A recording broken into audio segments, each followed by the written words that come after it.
నిరంతరంగా మరి కార్యక్రమాలు చేపట్టేటువంటి సరితా తిరుపతి యాదవ్ గారికి, మరో ఉద్యమకారులు తెలంగాణ మేము పార్లమెంట్ సభ్యులుగా ఉద్యమం చేసినప్పుడు కూడా గమ్యం ఒకటే, పోరాట విధానాలు వేరైనప్పుడు కూడా జాయింట్ యాక్షన్ కమిటీ క్రియాశీలక నాయకత్వం వహించినటువంటి అధ్యక్షుడు దయాకరణ గారికి, తమ్ముడు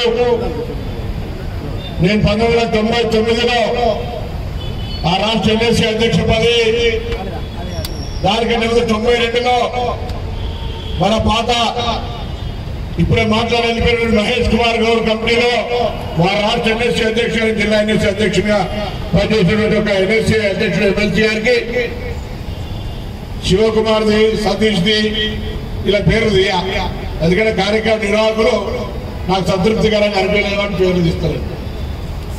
ఎవరి వేదిక అందరినీ ఇంకా ఇక్కడ ఇచ్చేసినటువంటి అందరికీ పేరు పేరు నమస్కారాలు తెలియజేస్తా ఉన్నా. ఈరోజు కురుమలకు సంబంధించి కాంగ్రెస్ ఇచ్చిన ప్రాతినిధ్యానికి, కురుమలకు ఇచ్చినటువంటి ప్రాధాన్యతకు ధన్యవాదాలుగా రాబోయే పార్లమెంట్ ఎన్నికల్లో యావత్ కురుమలంతా కూడా కాంగ్రెస్ పార్టీకి మద్దతు ఇవ్వాలని నిర్ణయం తీసుకున్న సందర్భంగా కురుమ సోదరులందరికీ హృదయపూర్వకంగా ధన్యవాదాలు తెలియజేస్తా ఉన్నాం. అదేవిధంగా రెండో కోరికగా మొన్ననే 17 కార్పొరేషన్లు ఏర్పాటు చేసినాం. 17 కార్పొరేషన్లు ఏర్పాటు చేసినాం. అందులో ఆనాడు ఉన్నటువంటి ఒక అవగాహన ప్రకారంగా గొల్ల కురుమాని కార్పొరేషన్ ఏర్పాటు రాజకీయాల నేతలేదు మోహన్ భగవత్ ఆర్ఎస్ఎస్ చీఫ్ రిజర్వేషన్లు లేకుండా రిజర్వేషన్ల రహితంగా ఈ భారతం నిర్మిస్తామని చెప్పినటువంటి మాట మన కళ్ళల్లో చూడాలి జరుగుతుంది.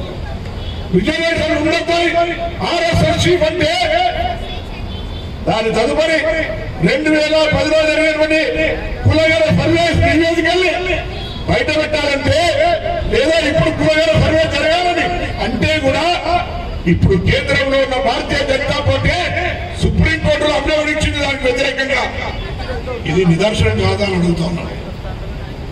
ఈ రోజు కాంగ్రెస్ పార్టీ పార్టీ న్యాయ పేరు మీద దేశంలో కాంగ్రెస్ అధికారం రాగానే మొట్టమొదటి చేయబోయే కార్యక్రమం దేశంలో ఎవరెంతో వారికంతా చిత్ర ఆజాదీ ఇస్తున్నారు అని రాహుల్ గాంధీ గారు చెప్తుంటే, నరేంద్ర మోడీ యొక్క ప్రకంపనలు, నరేంద్ర మోడీకి చెప్పాలి బట్టి 400 సీట్లు ఇవ్వండి అని రాములు పేరు చెప్పుకొని అక్షింతల పేరు చెప్పుకొని రాజకీయం ఆడుతున్నారు.